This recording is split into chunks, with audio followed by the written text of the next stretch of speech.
Hello વિદ્યાર્થી મિત્રો, એજ્યુકટેકનો ચેનલમાં આપનું સ્વાગત છે.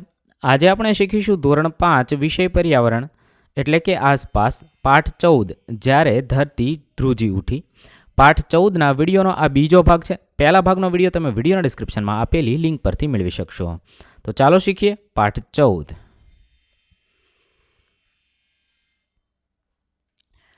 કોણે કોણે મદદ કરી?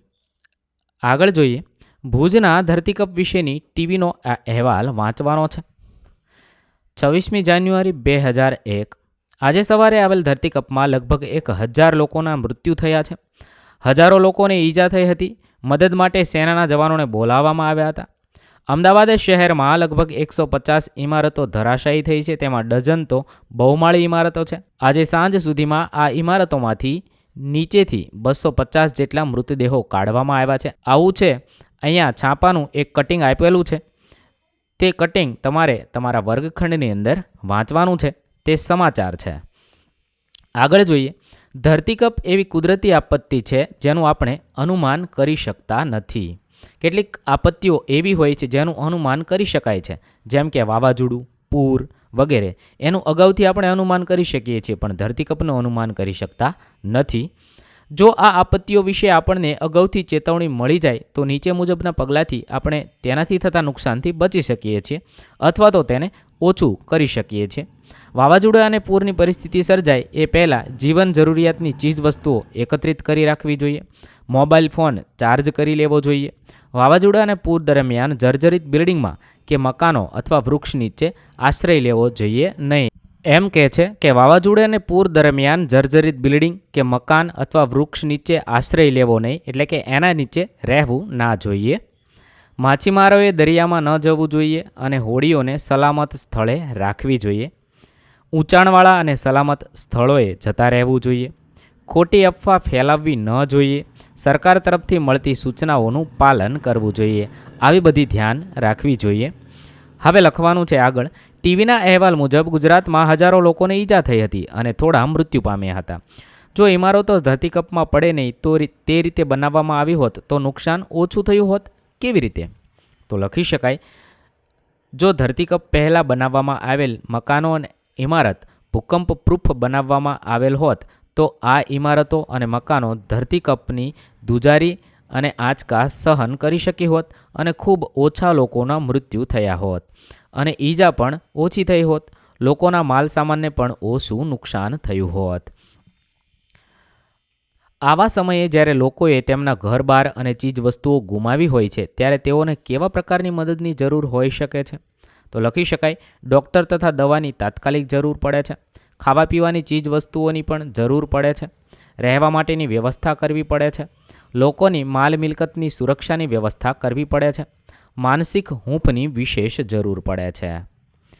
આગળ જોઈએ. આવી પરિસ્થિતિમાં કોની મદદની જરૂર છે અને શા માટે? અહીં બતાવ્યા મુજબ તમારી નોટબુકમાં લખો. તો અહીંયા છે કોની મદદની જરૂર પડશે. તો કૂતરા લોકો ક્યાં દબાયેલા છે તે ગંધથી પારખવા માટે. ડૉક્ટર ઈજા પામેલા લોકોની સારવાર માટે. ભોજન અને પાણી અસરગ્રસ્ત લોકોને ખાવા પીવા માટે. બુલડોઝર જેસીબી કાટમાળ હટાવી દટાયેલા લોકોને બહાર કાઢવા માટે. મોબાઈલ અને ટીવી રાહત સામગ્રીના સમાચાર માટે. સરકારી અને સેવાભાવી સંસ્થાઓ અસરગ્રસ્ત લોકોને નાણાકીય મદદ માટે. લશ્કર, પોલીસ, ફાયર ફાઇટરના જવાન તો લોકોની માલ મિલકતની સુરક્ષા માટે.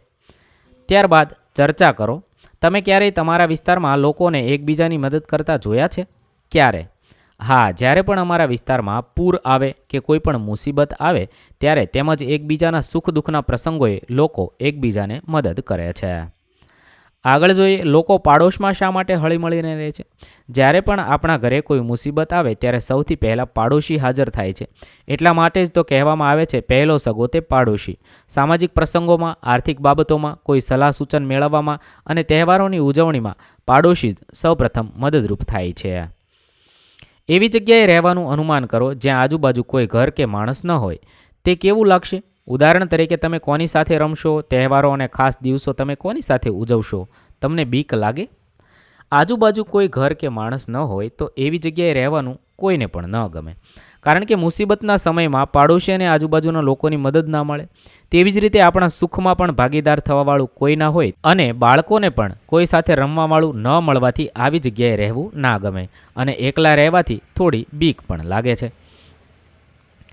લોકો જ્યારે પોતાના કુટુંબમાંથી કોઈને ગુમાવી દે છે કે તેમના ઘર કે વસ્તુઓ ગુમાવે છે તેમને ખૂબ મુશ્કેલીનો સામનો કરવો પડે છે. છેલ્લા મહિનાના સમાચાર પત્રોમાં આપત્તિઓ સંબંધિત જેમ કે ધરતીકંપ, પૂર, આગ, તોફાન જેવી દુનિયાના જુદા જુદા ભાગોમાં થતી આપત્તિઓના સમાચાર જોવાના છે. આવા સમાચાર અહેવાલ ભેગા કરવાના છે અને તમારી નોટબુકમાં ચોંટાડવાના છે. અહેવાલ છે લખી શકાય જેની અંદર આપત્તિના કારણો તો ભૂકંપ, તારીખ અને સમય 26મી જાન્યુઆરી 2001 8:46 વાગે આવ્યો હતો. અહીંયા છે તમારો અહેવાલ લખવાનો છે. મેં અહીંયા ભૂકંપનો અહેવાલ લખ્યો છે. તેના કારણે જનજીવનને, વસ્તુઓને તથા આજીવિકાના કેવા પ્રકારનું નુકસાન થયું તો 2000 લોકો મૃત્યુ પામ્યા, 1 લાખ લોકો ઘાયલ થયા, લોકોની કરોડો રૂપિયાની સંપત્તિ અને માલ સામાનનું નુકસાન, ધંધા વ્યવસાય નષ્ટ, ઘણી બધી ફેક્ટરી અને ઓફિસો પડી ગઈ. કયા લોકો મદદ માટે આગળ આવ્યા, સરકારી સંસ્થાઓ કે બીજા જૂથ? સર્વપ્રથમ સ્થાનિક લોકો દ્વારા બચાવ કામગીરી શરૂ કરાઈ. ત્યારબાદ લશ્કરના જવાનો અને પોલીસ બચાવ કામગીરીમાં જોડાઈ ગયા. સરકારી સંસ્થાઓ, NGO, ડોક્ટર્સ, અન્ય જિલ્લા અને રાજ્યોના લોકો દ્વારા અનાજ, કપડાં, ઘરવખરી, ખોરાક, તંબુ, દવા વગેરેની મદદ આવી.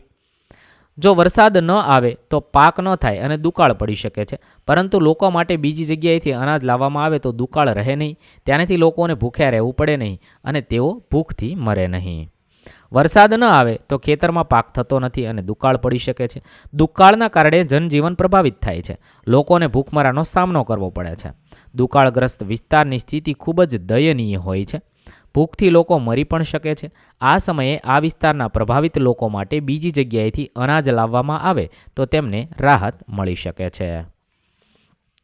આ કાર્ય માટે મોટા પાયા પર સરકારી કે બિનસરકારી સંગઠનોએ કરવું જોઈએ. દુષ્કાળથી ભૂખ લોકોને બેબાકળા બનાવી દે છે. આ પ્રકારના કાર્યથી લોકોનો ભૂખમરો ઓછો થાય છે. આ સાથે દુકાળગ્રસ્ત વિસ્તારમાં સરકારે રોજગારીની તકો પણ ઊભી કરવી જોઈએ, જેથી લોકોને કામ કરીને પોતાની આજીવિકા પ્રાપ્ત કરી શકે. આગળ જોઈએ, તમારા વિસ્તારમાં લોકો ક્યારેય કોઈ પૂર કે દુકાળના ભોગ બન્યા છે? આવા જુદા જુદા દેશના અહેવાલ સમાચાર પત્રમાંથી શોધવાના છે અને તમારો પોતાનો અહેવાલ બનાવવાનો છે. હા, ઈસવીસન 2010માં અમારા શહેરમાં અતિવૃષ્ટિના કારણે પૂર આવ્યું હતું. શહેરના નીચાણવાળા વિસ્તારો પાણીમાં ગરકાવ થઈ ગયા હતા.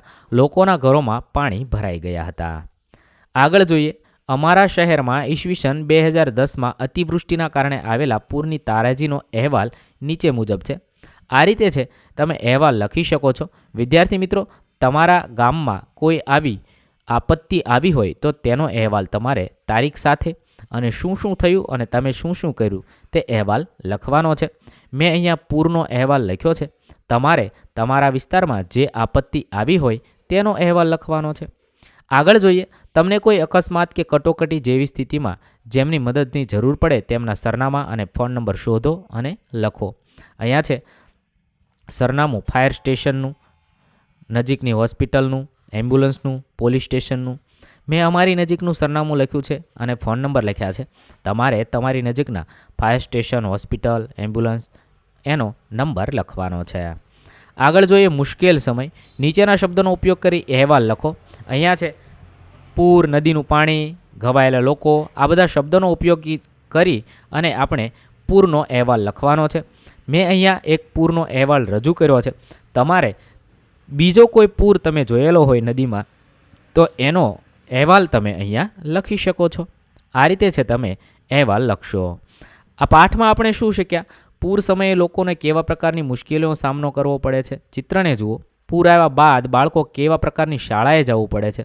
પૂર બાદ ફરી લોકોનું જીવન યથાવત બનાવવા માટે શું કરવું જોઈએ?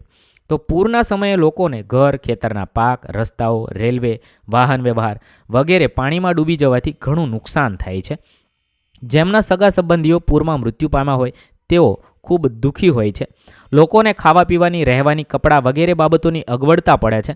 પોતાનું ઘર છોડીને રાહત કેમ્પમાં રહેવું પડે છે. શાળામાં પણ પાણી ભરાઈ જતાં બાળકો ભણવા જઈ શકતા નથી. બાળકોને ખુલ્લા મેદાનમાં આ પ્રમાણે ભણાવવા પડે છે. પૂરના પાણી ઓસરી ગયા પછી લોકોનું જીવન યથાવત કરવા જરૂરી પગલાં લેવામાં આવે છે.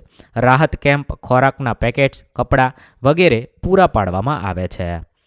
જેમના ખેતીના પાક નાશ પામ્યા હોય અને રોજગાર આજીવિકા છીનવાઈ ગઈ હોય તેને પુનર્વસનની વ્યવસ્થા સરકાર દ્વારા કરવામાં આવે છે. અહીંયા આપણે મુશ્કેલીઓનો સામનો કેવી રીતે કરવો પડે તે શીખ્યા છીએ. વિદ્યાર્થી મિત્રો, ધોરણ 5ના પર્યાવરણ વિષયના તમામ પાઠના પ્રશ્નોના જવાબ તથા સમજૂતી આપણી ચેનલ પર ઉપલબ્ધ છે, જે તમે ધોરણ 5 પર્યાવરણ નામના પ્લેલિસ્ટમાંથી મેળવી શકો છો. પ્લેલિસ્ટની લિંક વિડીયોના ડિસ્ક્રિપ્શનમાં આપેલી છે. વિદ્યાર્થી મિત્રો, આપેલા વિડીયોની જો તમારે પીડીએફની જરૂર હોય તો તમે આપણી એપ્લિકેશન સ્માર્ટ સાથી પરથી મેળવી શકશો. વિદ્યાર્થી મિત્રો, આપણી એપ્લિકેશન સ્માર્ટ સાથી પ્લે સ્ટોરમાં આવી ગઈ છે, જેની અંદર તમે બધા વિભાગ જોઈ શકો છો. તેની અંદર વિવિધ ધોરણ છે. ધોરણ ઉપર ક્લિક કરતાં વિવિધ વિષય ખુલશે. વિષય ઉપર ક્લિક કરતાં તેની અંદર આવતા પાઠ ખુલશે. તેની અંદરથી તમે પાઠ્યપુસ્તક પણ ડાઉનલોડ કરી શકો છો. તેની અંદર આપેલા પાઠમાં ક્લિક કરતાં તમે પાઠની પીડીએફ, સ્વાધ્યાયની પીડીએફ, સ્વાધ્યાયન પોથીની પીડીએફ, પાઠના વિવિધ વિડીયોઝ, સ્વાધ્યાયના વિડીયોઝ, સ્વાધ્યાયન પોથીના વિડીયોઝ બધું જોઈ શકો છો અને ડાઉનલોડ પણ માત્ર એક ક્લિકમાં કરી શકો છો. વિદ્યાર્થી મિત્રો, આપણી એપને સપોર્ટ કરજો, ડાઉનલોડ કરજો. થેન્ક યુ દોસ્તો. એજ્યુકટેકનો ચેનલ તરફથી વિડીયો નિહાળવા બદલ આપનો આભાર. આવા બીજા વિડીયોઝ નિહાળવા માટે અમારી યુટ્યુબ ચેનલ એજ્યુકટેકનો અત્યારે જ સબસ્ક્રાઇબ કરો. આભાર દોસ્તો.